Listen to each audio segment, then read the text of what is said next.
ચટણી, કઢી, મરચાં કે ડુંગળી વગરના અમદાવાદના ફેમસ એવા રાયપુરના ગોટા ભાગ્યે જ કોઈ એવો છે જેને નહીં ખાધા હોય. આ ગોટામાં જરાય તેલ પણ નહીં ભરાઈ રહે અને ઠંડા થયા પછી પણ જરાય ડૂચારો નહીં રહે, એટલા ટેસ્ટી બનશે. તો ચાલો એ જ રેસીપી હું તમારી સાથે શેર કરીશ. તો અમદાવાદના ફેમસ રાયપુરના ગોટા બનાવવા માટે 2 કપ જેટલો ચણાનો કરકરો લોટ એડ કરીશું. આ ગોટા કરકરા લોટમાંથી જ બનતા હોય છે.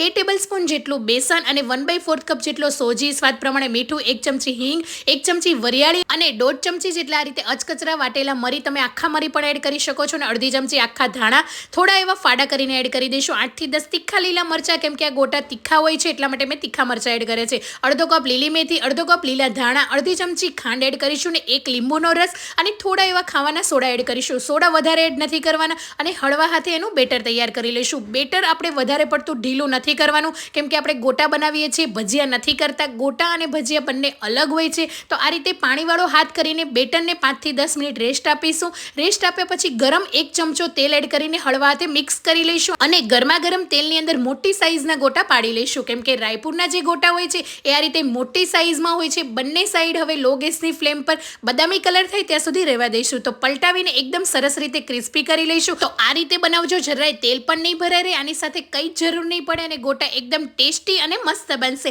અને અમદાવાદમાં તમે લાસ્ટ ક્યારે આ ગોટા ખાધા છે કમેન્ટ કરવાનું ભૂલતા નહીં.